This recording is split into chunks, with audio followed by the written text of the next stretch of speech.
Hello बच्चों, जैसा कि आपको पता है कि सीबीएसई ने अब सैम्पल पेपर जो हैं रिलीज़ कर दिए बच्चों, हर एक सब्जेक्ट के रिलीज़ कर दिए हैं अकॉर्डिंग टू डिलीटेड सिलेबस और जो पैटर्न चेंज हुआ है ताकि बच्चों को पता चल सके।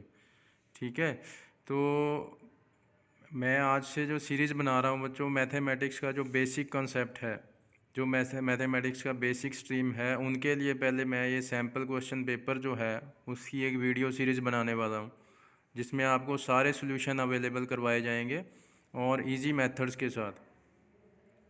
ठीक है, तो आपको कुछ मैं इंस्ट्रक्शन बताता हूँ। जो पैटर्न इस साल चेंज हुआ है, काफ़ी चेंज हो गया है वो। तो आप देख ही रहे हो, इसमें देखें सैम्पल पेपर जो सीबीएसई ने रिलीज़ किया है बच्चों, देखें इसमें this paper contains 2 parts A and B, both part A and B have internal choices. So part A में देखें बच्चों, it consist of 2 sections 1 and 2। 2 section में इन्होंने पार्ट ए को डिवाइड किया है। जो सेक्शन 1 होगा उसमें 16 क्वेश्चंस हैं, 16 क्वेश्चन होंगे। Internal choices is provided in 5 question. इन 16 में से कोई भी 5 क्वेश्चन आपको ऐसे मिलेंगे जिनमें चॉइसेस दी होंगी। ठीक है, और थर्ड पॉइंट क्या है, सेक्शन 2 हैज़ 4 केस स्टडी। ये टोटली डिफरेंट कर दिया इन्होंने कॉन्सेप्ट बच्चों। 4 केस स्टडी के जो क्वेश्चन हैं वो आएंगे आपके पास 16 मार्क्स के। इसमें क्या होगा, आपको एक पिक्चर दे देंगे या फिर कोई पैसेज देंगे, उन आपने उसको स्टडी करना है बच्चों। वो स्टडी करके उस बेस पे आपको कुछ 5 एमसीक्यू दिए होंगे। उन 5 में से आपको कोई 4 अटैम्प्ट करने होंगे बच्चों। तो आपको वो जो स्टडी करना है सारा पैराग्राफ, उसमें से ही आपको किसी तरह से आंसर बनाने होंगे इनके। ठीक है, अब टफ पोर्शन क्या है कि आपको उस पैराग्राफ में कोई आंसर मिलेगा नहीं इसका, आपको अपना ही माइंड लगाना पड़ेगा। तो थोड़ा सा ये कंसेप्ट जो है काफ़ी डिफरेंट हो गया बच्चों। 16 मार्क्स के ये होंगे 4 केस स्टडीज़। ये इस बार बिल्कुल न्यू कंसेप्ट आया है। फिर पार्ट बी पे आते हैं हम, क्वेश्चन नंबर 21 टू 26। ये क्वेश्चन होंगे बच्चों 2 मार्क्स के। ठीक है, 27 से 33 जो हैं वो होंगे 3 मार्क्स के, और 34 से 36 क्वेश्चन जो हैं वो होंगे 5 मार्क्स ईच। ठीक है, अब इंटरनल चॉइसेस कैसे गिवन है इनमें। जो 2 मार्क्स वाले क्वेश्चन हैं, कहते हैं उसमें किन्हीं भी 2 क्वेश्चन में आपको चॉइस गिवन होगी, और ऐसी तरह से जो 3 मार्क्स के क्वेश्चन हैं उसमें भी किन्हीं 2 क्वेश्चन में आपको चॉइस गिवन होगी, और जो 5 मार्क्स के क्वेश्चन हैं उनमें से किसी एक क्वेश्चन में आपको इंटरनल चॉइस दी जाएगी बच्चों। तो थोड़ा सा मैं मान के चलता हूँ कि हल्का सा उन्होंने टफ़ कर दिया पैटर्न। सो मैं पहले बच्चों आपको मैथमेटिक्स बेसिक जो है इसका पेपर सॉल्व करवाऊँगा। तो ये 9-10 वीडियो की सीरीज़ बनेगी, उसमें आपको इजी से इजी मेथड में ये क्वेश्चन पेपर सॉल्व करवा दूँगा। उसके बाद हम फिर स्टैंडर्ड वाला पेपर जो है उसके सॉल्यूशन अवेलेबल करवाऊँगा मैं। ठीक है, सो डरना नहीं है, स्टार्ट करते हैं बच्चों। क्वेश्चन नंबर 1 स्टार्ट करते हैं इस पेपर से, इस सेट से। क्वेश्चन नंबर 1 देखें, 16 क्वेश्चन मिलेंगे आपको 1 मार्क्स ईच। इनमें कोई एमसीक्यू नहीं होगा। देखें फर्स्ट क्वेश्चन क्या है, express 156 as product of primes. यानी आपको 156 को एक्सप्रेस करना है फैक्टर्स में, और वो सभी फैक्टर्स क्या होने चाहिए, प्राइम फैक्टर्स हों बच्चों। वो सभी फैक्टर क्या होने चाहिए, प्राइम फैक्टर्स। सो 156। अब इसके आपको फैक्टर जो करने हैं वो सिर्फ प्राइम फैक्टर्स ही उठाने हैं, और कोई फैक्टर नहीं लेना, बस ये ध्यान रहे। ओनली प्राइम नंबर्स ट्राई करोगे।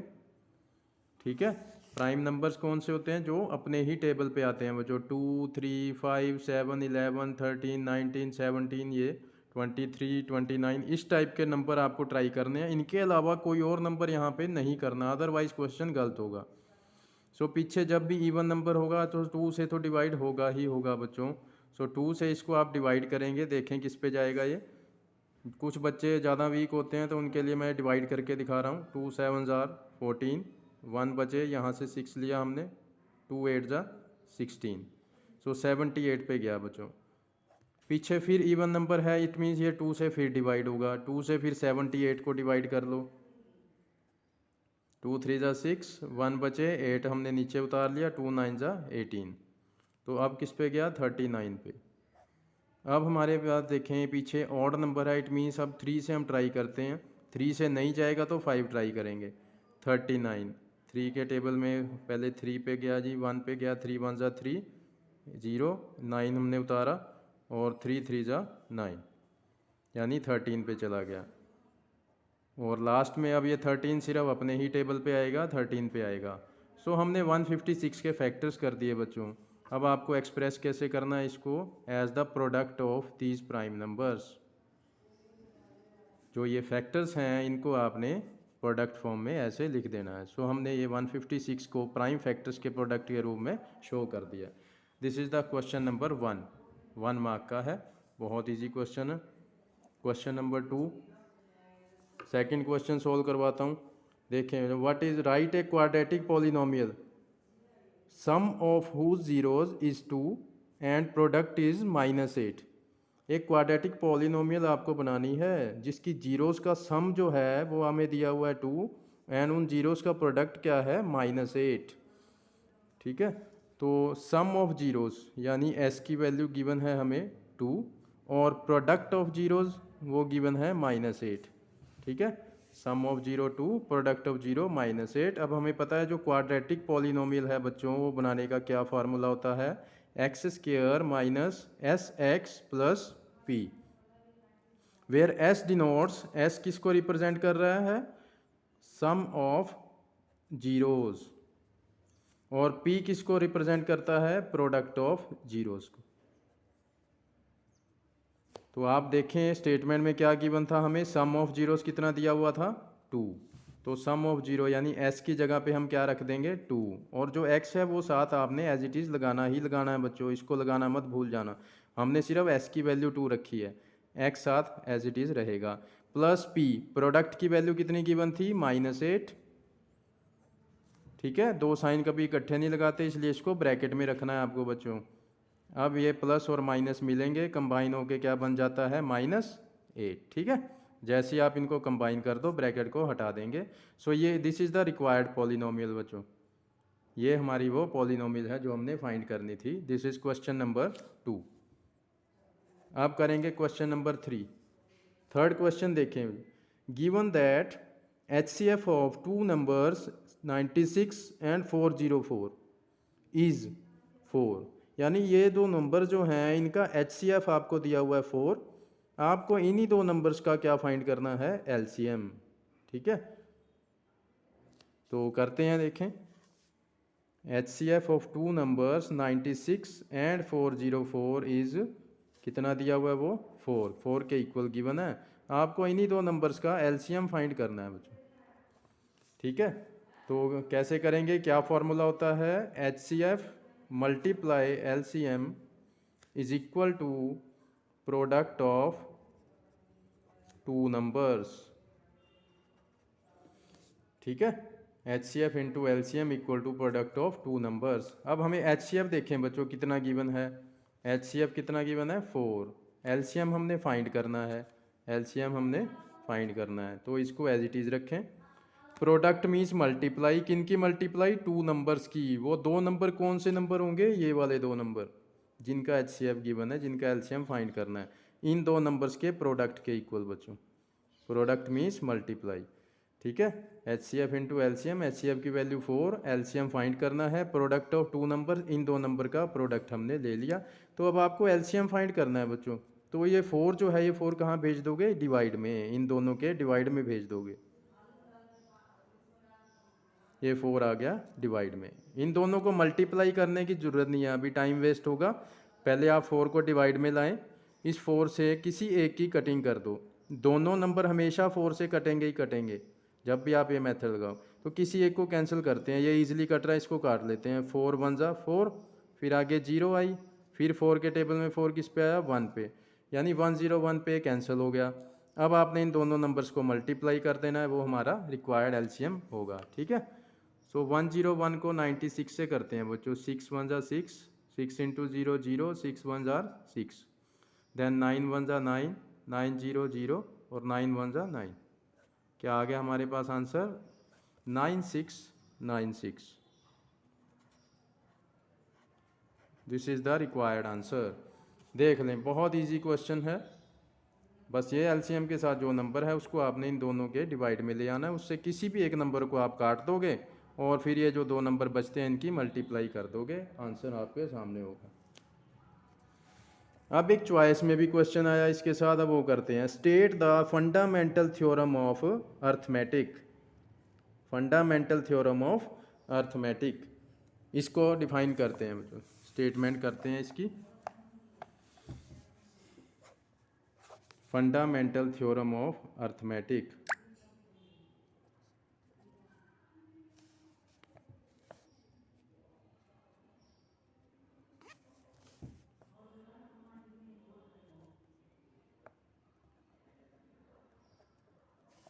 व्हाट इज़ दिस बच्चों?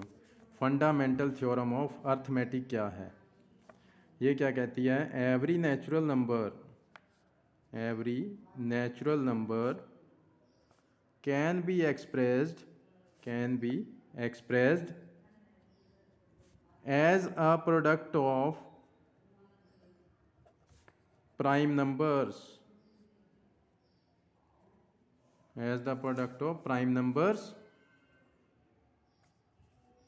This prime factorization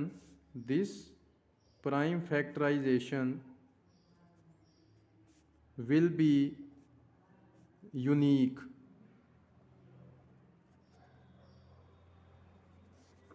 ये प्राइम फैक्टराइजेशन यूनिक होगी without depending upon the order of prime factors। ये है फंडामेंटल थ्योरम ऑफ अर्थमेटिक। कहते कोई भी नेचुरल नंबर होगा आप उसको एक्सप्रेस कर सकते हैं as a product of prime numbers, और ये जो आप प्राइम फैक्टराइजेशन करोगे वो हमेशा यूनिक रहेगी without depending upon the order of prime factors. उन प्राइम फैक्टर्स का ऑर्डर जैसे मर्जी आप लिख सकते हो। इसको समझते हैं एक एग्जांपल के साथ। जैसे कि हमने ये क्वेश्चन किया था बच्चों, इसका एक एग्जांपल हम यही मान लेते हैं, या कोई और एग्जांपल ले लेते हैं। मैं आपको कोई और नेचुरल नंबर जो है वो लेके दिखाता हूँ। मान ले हमारे पास आया 220 आया बच्चों, देख लो, ठीक है। अब मैं इसके प्राइम फैक्टर करने लगा हूँ। 2 से डिवाइड किया, किस पे गया? 110। फिर 2 से डिवाइड करते हैं, 2 5 ज़ा 10, 11 में से 10 गए, 1 बचा।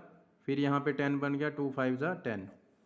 फिर हम 5 से डिवाइड करेंगे, 5 1 ज़ा 5, 5 1 ज़ा 5, एंड देन 11। तो ये एक नेचुरल नंबर था, मैंने जिसको रिप्रेजेंट कैसे कर दिया? As a product of prime numbers. अगर आप यहाँ डेफिनेशन देखें, every natural number can be expressed as a product of prime numbers, किया जा सकता है। This prime factorisation will be unique. इसका मतलब क्या होगा बच्चों कि ये जो आपने इसे प्राइम फैक्टर किए हैं, ये फैक्टराइजेशन हमेशा सेम रहेगी, यूनिक रहेगी। कि ऐसा नहीं होगा कि आप 220 के फैक्टर्स करें उसमें इन दोनों के अलावा कोई और नंबर आ जाए, कभी भी ऐसा नहीं होगा, ठीक है। 220 के जब भी फैक्टर करोगे उनमें हमेशा यही सेम नंबर ही आएंगे। तो प्राइम फैक्टराइजेशन यूनिक मतलब कि वो एक ही रहेगी, चेंज नहीं हो सकती। किसके फैक्टर में कोई और फैक्टर आ जाए, ऐसा कभी नहीं होगा, ठीक है। Without depending upon the order of prime factors. कहते जो ये फैक्टर्स हैं प्राइम फैक्टर्स, इनका ऑर्डर मायने नहीं रखता बच्चों। जब आप इनको एक्सप्रेस करते हो ऐसे, तो ये ऑर्डर जो है ये ज़रूरी नहीं है कि आप इसी ऑर्डर में लिखें, आप ऐसे भी लिख सकते हो 5 × 2 × 2 × 11। वह फैक्टर ये सेम रहने चाहिए, ऑर्डर जैसा मर्जी हो। 11 × 5 × 2 × 2 ऐसे लिख लो, ठीक है ना। 2 × 11 × 5 × 2। तो फैक्टर बच्चों यही रहेंगे चारों, ऑर्डर आप जैसे मर्जी कर लें। जब आप इनको मल्टीप्लाई करोगे आंसर तो वही बनेगा 220। तो ये थी फंडामेंटल थ्योरम ऑफ अरिथमेटिक। किसी भी प्राइम नेचुरल नंबर को आप कैसे रिप्रेजेंट कर सकते हो, एक्सप्रेस कर सकते हो? As a product of prime numbers. उसके बाद क्या बताया कि ये जो प्राइम फैक्टराइजेशन की है आपने, ये यूनिक रहेगी, यानी कि ये फैक्टर हमेशा सेम रहेंगे, एक ही रहेंगे। इसके जो फैक्टर हैं वो चेंज नहीं हो सकते, ठीक है। Without depending upon the order, जो फैक्टर्स जो ये हमने किए हैं इनका ऑर्डर जो है वो डिपेंड नहीं करता, मायने नहीं रखता, आप उसको जैसे मर्जी ऑर्डर में लिख सकते हो। ठीक है, ये थी फंडामेंटल थ्योरम ऑफ अर्थमेटिक। ये था क्वेश्चन नंबर 3। अब हम करेंगे question number 4। Question number 4, fourth question देखते हैं बच्चों।